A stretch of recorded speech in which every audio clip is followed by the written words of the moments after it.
Boris is like Barry without the good hair genes. And then Robin is just like, there's so much happening with that face. Welcome to Highly Questionable, which turned into a show about the Bee Gees when I wasn't looking. Dominique Foxworth, Sarah Spain, let's go. Well, we're just staying alive. Oh, no. Oh, wow, that was bad. Are you buying that James Harden and KD will work because they're grown men now?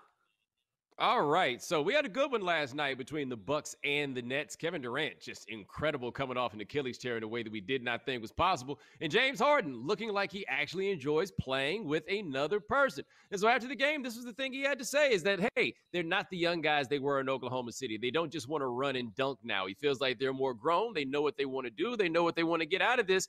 And that's all fun and games until Kyrie comes back. Like, I don't think any of us really had that much of a question about how James Harden and Kevin Durant would get along, because that's one that could be easily figured out. If we've learned anything about Kevin Durant in the course of his career, is that he can play with another ball-dominant player. The question is going to be how two ball-dominant players can play with one another, and then you've got Kevin Durant over on the other side also. So I do think the maturity probably helps at this point with them. Who knows what it would have been in like year 5 if those guys had stayed in Oklahoma City and James Harden was trying to be the level of star that he wanted to be while being surrounded by other people. That might not have worked so well. Now, no, this can work, at least until Kyrie comes back.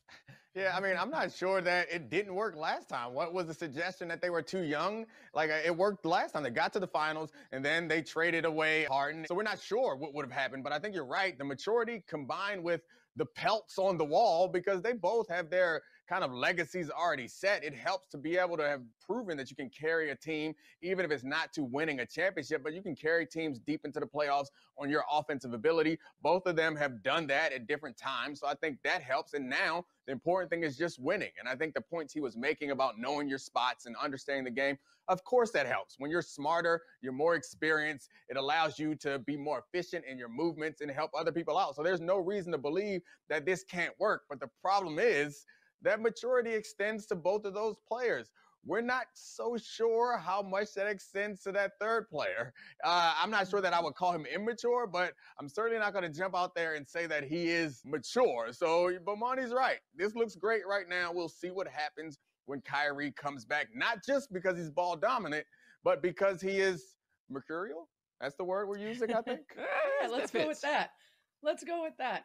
I agree with both of you, right? There's so much more of a dynamic here once Kyrie returns, and there's more of a dynamic to consider 3 months from now, right? This is a whole lot of fun right now, the first couple games. And it is an incredible reminder that of all the sports, I would say basketball is the one where it's easiest to just drop a star on the court, maybe not have him fully caught up on exactly how your team goes, and still be able to dominate, especially when they have a history like these two guys do. And to your point, Dominique, yeah, they made the finals. It's not like they were bad before, but I absolutely believe that what Harden's saying about the basketball side of things is accurate, right? They are more mature. You guys see that Bee Gees documentary? It's fantastic. But it's kind of like when parts of a band separate and go and try to be solo, and then they come back and they much more appreciative of each other and the success they can have as a band when it doesn't work out quite the way they thought it would on their own.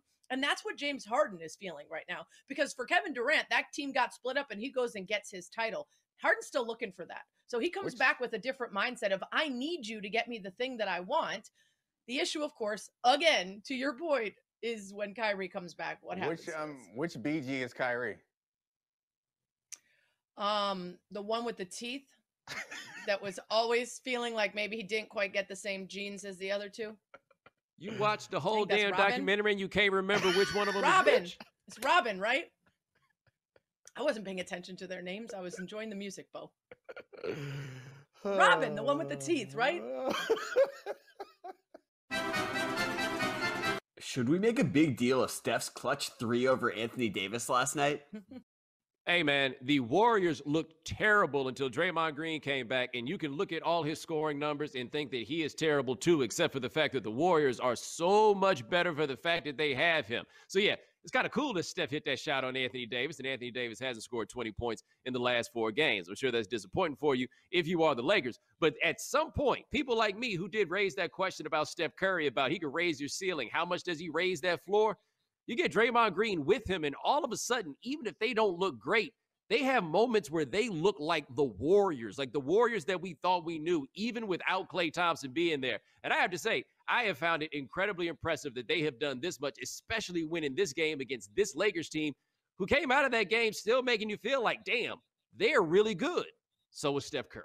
Yeah, there's two reasons why we should make a big deal out of this. One, it was an incredible shot. It's not just who he shot it over, but the quickness of the release, the step back, everything else was impressive. So absolutely we should make a big deal when someone makes a shot like that. Two, I think we need to get back to really appreciating what we're seeing with Steph Curry. They might not have the dynastic run they had before. Maybe we'll never see them be back on top the way they were. But this guy plays basketball in a way that it is so much better for the league and for fans when he is out there balling and doing his thing. So we can't take that for granted, even if the team isn't that great. Yeah. But to what Bomani was saying, this Lakers team is a problem. And the fact that they lost this game is probably just because they got bored in the middle for a while and they weren't that efficient, not because they can't win every single game that they play. I know it's tough when we get front runner about teams. They tend to find a way to implode, but this Lakers team is stacked. And yeah, maybe we should just be excited because there aren't going to be that many times that they lose. Yeah, I think they lost or they missed like 10 shots in a row in the fourth, so it does feel like more of a Lakers collapse. But the Warriors did their part. They were hitting great shots. I think I saw Looney hit a three at some point, which is impressive. But yeah, that shot is big. I don't make that big a deal of it because Steph Curry does stuff like that all the time. So, yeah, I guess I'm taking it for granted, but I'm desensitized to it. Stop hitting shots from the sticker if you want me to get excited when you hit a shot from the sticker. So, like, it is incredible. It's impressive. It's fun. But like you, Sarah, I'm more kind of inclined to focus on the Lakers in this. And watching that game, despite the fact that they lost, I just was so impressed with how good that team is with LeBron off the floor. It prompted me to go look at his minutes, and this is the lowest minutes per game that he's played his entire career, and this team still looks incredible. The Schroeder edition, see, I messed it up now too because you were talking about the Schroeder edition. Before the show, I was nailing I was Schroeder. like, nice work. You got his name right. Schroeder. And then I just, out of nowhere, get choked up, get the lemon booty when the light comes on and call him the wrong name, which the Lakers are not doing. They are a great team. And I think, yes, let's celebrate Steph's big shot. Yes, let's celebrate the development of Wiseman and addition of Draymond Green. They are fun. But the Lakers going to win the title. Should we give Stephen Cohen any credit for firing Jared Porter or be concerned that he hired him 35 days ago? All right, Jared Porter was the general manager of the Mets for those 35 days that were just stated. He'd worked with the Cubs before, and a woman who was covering the Cubs, who was from another country, had made the acquaintance of Porter, and he sent her a series of just ridiculous text messages. At one point, 62 text messages unanswered. We're talking about pictures that involve a pair of pants with a bulge in them, a picture of an erect penis, naked, exposed before them. And yeah, that's the thing that gets you fired. You don't get credit for firing somebody for something like that once you find out that it has happened. Now, with Cohen, it becomes interesting because his company had received a pretty significant gender discrimination lawsuit at some point, which was a red flag that made people wonder if he was the guy who even should have been allowed to buy the Mets in the first place. The real question we're going to have to go back and ask is, the Cubs, what about you guys? Because apparently they say we didn't know about this until today. If you didn't know about this until today, then everybody needs to figure out around them how it is that this woman would not feel at all comfortable to let you know that your guy was behaving in this way, because this was indefensible. There is no excuse you can make for it. And so good for the Mets that they fired him, but only good because it would have been so terrible if they hadn't. Yeah, I see your point, Bo, and absolutely the Cubs need to answer to how this guy would work under them, and they wouldn't be aware of his behavior, and at least make clear that they weren't aware of it and they weren't helping cover it up. The answer to why she might not feel comfortable is not specific to the Cubs or even baseball. This is endemic of the situation because we have a society that has proved over and over again that even if you are in the right when you accuse someone of something, even if they admit to doing it, you might very well see your own career tanked by the decision to go forward with it. So I'm not letting the Cubs off the hook. I'm not letting the Mets off the hook. I'm not letting Steve Cohen off the hook. And I'm certainly not letting Porter off the hook. But I do think there is a very nuanced and difficult conversation to have about the many women, countless of whom ended up in my direct mentions, my direct messages, saying that they had their own story like this. Or can I get a message to this woman and tell her she's not alone? Because we've all had it. And most of us have decided not to report it for the very obvious reasons that we don't want our careers ruined by what somebody did to us that we didn't ask for and that we didn't deserve. And I don't know what the answer to that is. To keep exposing them, yes. And to keep fighting for this not to be a culture that's allowed, yes. But beyond that, there are too many instances where we've seen women come forward and have to pay the price. How many messages before you stop writing people messages? Like that, all of this, you have covered all the most important parts of this story. The one part that keeps jumping out to me is, what type of depraved person in your mind do you send a message that doesn't get a reply, and then, according to the accuser, send 59 more messages, some of which are lewd, and you keep sending them because you're like, maybe that last one didn't hit the spot. Sooner or later, I'm going to get her attention with this one. Like, that to me speaks to some sort of personal failing. And yeah, obviously there's societal failing that suggests that it was ever appropriate in the first place. But I understand that maybe sometimes workplace romance takes place and some people believe that can happen to them, but that's not what this was. There's no defense for what happened here. This seemed to be a power dynamic that he was using to, or he's trying to use to exploit that power dynamic to get some things that he wanted. And when it didn't go his way, rather than backing off and apologizing and getting back to his job, he kept doubling and tripling and 60ing down to get the things that he felt were owed to him. That to me speaks to his character as much as it speaks to the organizations that he has been a part of. Just quick, it's a societal issue too, because of the idea that there is this entitlement. I want that thing. You said no. I'm not taking no for an answer. It's the problem that we have with incels. It's the problem that we have with telling men and boys, if you don't get X or Y, then you're not a real man. We need to address that in a larger societal way, because it trickles down into situations like this where he feels like, no, that's the thing I want, so I'm not going to stop. Yeah, he wasn't just giving it a try and just seeing where it would go. He saw where it went, nowhere, and kept going and kept going and kept going. Up next on HQ. Because of people like you. So he probably went to the sideline. His teammates were like, what the hell are you doing? And then he came out there and did that. You took away D'Angelo's fire, his fight, his desire to win every play. You killed it. Now, if he's not a all-star, it's going to be because of people like you clowning him for doing his best. Highly Questionable is brought to you by Pizza Hut. Order today. Do you question if D'Angelo Russell deserves credit for not giving up? All right, the Timberwolves got smoked last night by the not-so-bad Atlanta Hawks. Let's get a look at D'Angelo Russell in the last minute of the game. Oh, wow. Why are you doing that? Hold on. What is the other thing that he was clearly mad at? Like, that did not happen in a vacuum. Something had him at that place. What? That man just is playing every play like it's his last. That's what you say. Play all plays like you're in a championship moment, like it's your last play. Don't pay attention to the scoreboard. You always got to put good film on tape. Don't y'all believe in all these nonsense cliches that y'all spew about? The man is playing through the echo of the whistle. I respect it. Keep doing your thing, D'Angelo. No, this is absolutely silly, just like the announcer said. This is ridiculous, and Bomani's 100% right. He is mad about some play that happened 2 quarters ago, and this was finally his chance to get back at him for it. Ridiculous. Don't give up. Maybe he got an incentive on the line. Yeah, like maybe he got an incentive on the line. Maybe that's it. Yeah. I don't know. He just seemed so passionate about it. He took the over maybe, and he needed one more bucket. I don't know. He had a bad beat. It's just personal pride. The man wants every minute that he's on the floor to look like he cares, and I respect it. Dominique, if it was a point of personal pride in D'Angelo Russell's effort, how do you explain the following play? And they did not call a foul, but a jump. That's what you fought for. That's what you fought for. Because of people like you. So he probably went to the sideline. His teammates were like, what the hell are you doing? And then he came out there and did that. You took away D'Angelo's fire, his fight, his desire to win every play. You killed it. Now, if he's not a all-star, it's going to be because of people like you clowning him for doing his best. Do you question if Zaya and Zaire Wade should unfollow their dad on Instagram? All right, Dwayne Wade just turned 39, and so he decided to put this picture up on the Instagram. Yeah. Okay. Yeah. Okay. And of course, the real question is, who took the picture? Like, who's just hanging around your house, waiting for the moment to That looks take like a this timer picture. situation. All right, but That hold looks on. like a Here we go.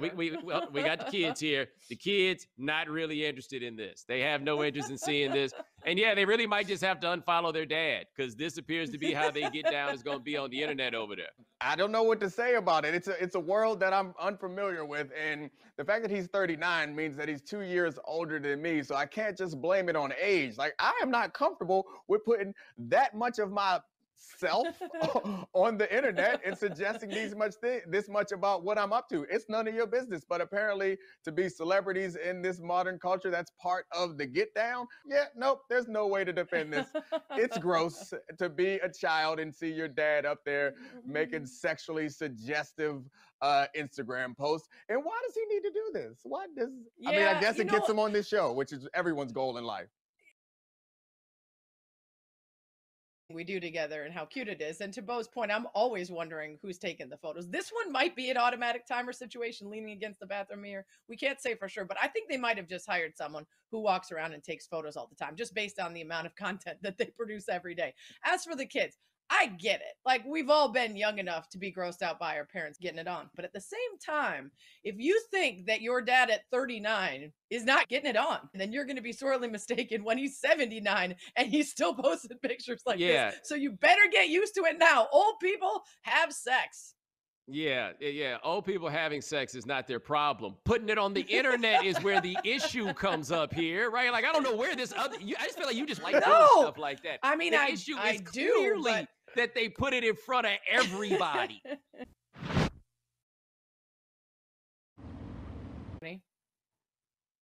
Does it say Adonis?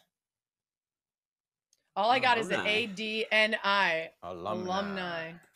All right, I thought maybe this was in reference to those pictures. Of all the sweatshirts that get attention, my tongue pink gets no love. I like it. Tongue pink. Is that the official color that was on the label? I mean, I was reading about snakes this morning, and it looks like the inside of a snake's mouth. And I was like, that's what I'm going for. Check out my new show debuting tomorrow at 3:30 a.m. Eastern. 36ers versus Phoenix. All right, so this is Australian basketball. That is where we're going. Apparently there's a Phoenix in Australia. I had no idea. We're going to go to a timeout and hear a coach. Let's find out what passes for coaching in Australia. Gets it, dribbles there. There's the first roll. It's there. You over dribble. You've over dribbled. You've over dribbled. You've over dribbled. I've over dribbled. You over dribbled. And you haven't even played. Okay. I don't know what play you're going to run now. Oh, everybody seems to be a bit surprised. Sarah, we'll let you say first whether or not you are intrigued. I mean, I'm mostly surprised because we heard that unedited, and I assume it's going to be bleep before it goes out to the good people of America. I am intrigued. I want to know how he over dribbled the coach, because he said I'm like, what, like in your playing days, or like during this game, or like is that a metaphor for how you've overcoached and micromanaged? Like, what are we doing here? I want to see the next possession. I'm on that team. I don't dribble once. You pass it all the way down the floor, not one dribble. Just pass it all the way down the floor, pass it all around, and shoot a shot, and then come back to the sideline and see what he has to say. Streaming online, Rivals. So this is like a Guinness Book of World Records type of show, and in the long history of Highly Questionable, we've shown a lot of people trying to crack walnuts and break records. Here are two people trying to break the walnut cracking record. One, go. Ouch. Yes. Is there a concussion protocol after this? I was going to say, I don't want to make light of this, but this is like tiny little concussive microaggressions, and this isn't even counting all the training. There's no training for this. Oh, absolutely. Are you kidding me? He's wearing a Pakistan jacket. There is training. He's representing his country. He has trained for this. Does his country want him to represent for it in this way? Like, is this how they want to be seen before the world? Notice the strategy is different. His hands are up. The other guy had hands behind the back. I don't know which one is. But Monty, I think Dominique is the one who best knows what it looks like to not use your hands ever. What can you tell us which is more effective? Hold on. Let's see what we got here. Look at these guys. Naveen successfully broke 200 and I would think. I mean, how could they not be? 239. In Mohammed's attempt, he got a total Wow. of 250. Yeah! You earned it! I mean, honestly, it better be. Dominique, are you intrigued? I mean, they should have a mirror. Like in that moment, look at yourself. Of course, I'm not intrigued. Excuse me, Dominique, aren't you the guy who just said leave it out on the field and every minute in play you have a point of personal pride? Well, that guy gave his all, and now he owns a world record for the world's dumbest thing. You're right. I left out one important question. How much was he getting paid? Well, now he gets to sign a world record on his signature, and I think it's the same as Hall of Fame. It goes up at least $50 every time. All right, that is our show. Check out Dominique Foxworth on The Undefeated. Sarah Spain, That's What She Said. It's a podcast. Check it out. And listen to Bomani Jones, The Right Time with Bomani Jones. That's So how much you do it. enthusiasm. So much enthusiasm. Played college basketball, and the coach at some point told him that he was no longer allowed to dribble. He was absolutely not allowed to dribble. And he said the day that he stopped loving basketball is the day that he caught the ball and he wasn't allowed to dribble. And he got called for 10 seconds behind the half court line because he caught the ball and he was not allowed to dribble.